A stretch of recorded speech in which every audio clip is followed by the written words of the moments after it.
Well, boys and girls, there a while back I bought that Harbor Freight sawmill you saw in one of my videos, and since that I've did some cutting with it and did a bunch of things, and I'll show you here some pictures maybe in a little bit of a couple things I built with it. And also I wanted to show you a bunch of changes I've made to it here.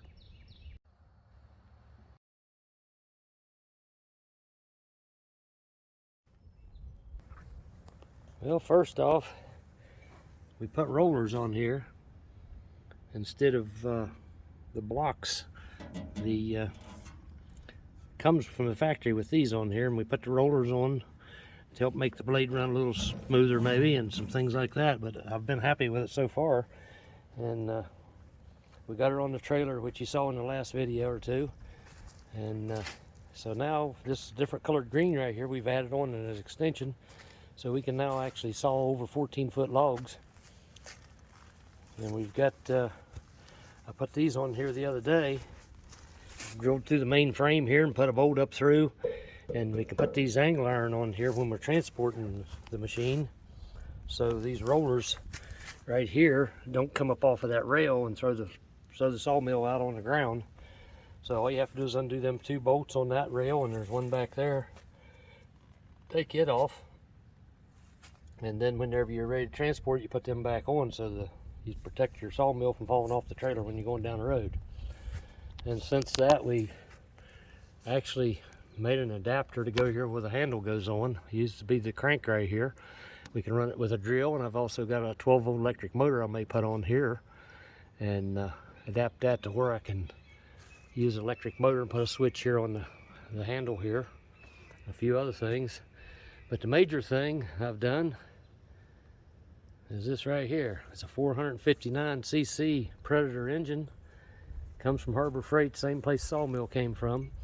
It has electric start, so we, with the help of my son here and some things, we took some aluminum here and he TIG welded it together for me. Made me a battery tray here to put it on. We mounted that in there and put a 12-volt lawnmower battery there, and it charges on its own.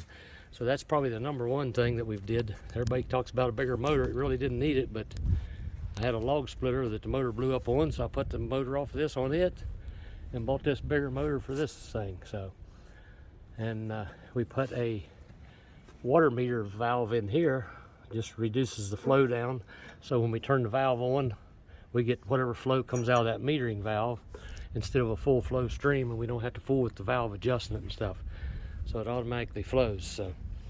So now this next thing is we got a bunch of logs over here.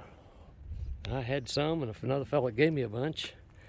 So these ain't real big logs, and some of them ain't real straight, but we're only going to go 5 to 12-foot logs or boards for what we need right now. So they'll work out great for that. And we got more logs coming, can get more, so we'll have plenty. But for right now, I've got oil and gas in that thing. I haven't used it yet. So we're going to try it out here soon. But to mount this motor, all you need to do is re-slot the decking here where you bolt it in. And it still sits and just make sure it lines up. It takes a different bolt for where the clutch goes in, which is just a standard grade bolt or size bolt rather than metric, and the motor takes a different bolt in it in the shaft. So other than that, it's real simple to hook up. Throttle control is all the same, everything. So you guys want to change them, heck, it's pretty easy.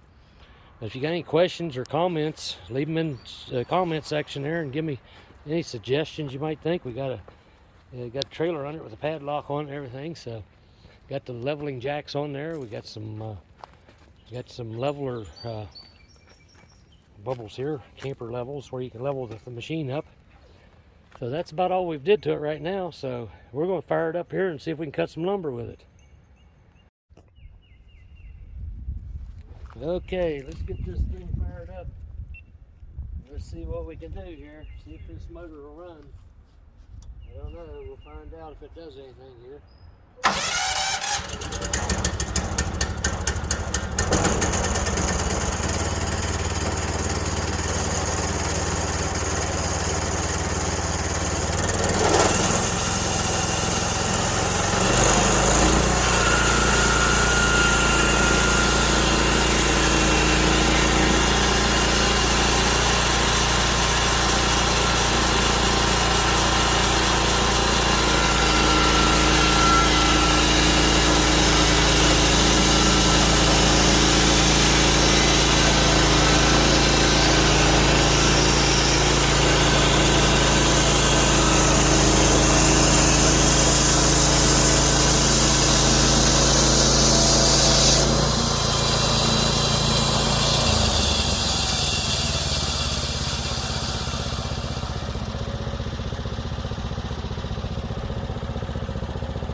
cut.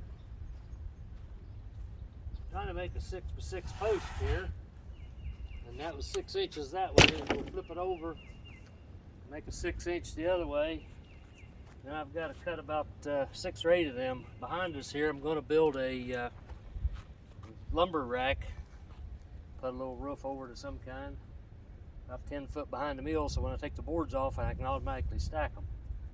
But the new motor and everything's running good there, so we'll run it here in a little bit and try to cut up a couple of these logs and maybe put it in time lapse or something to show you here.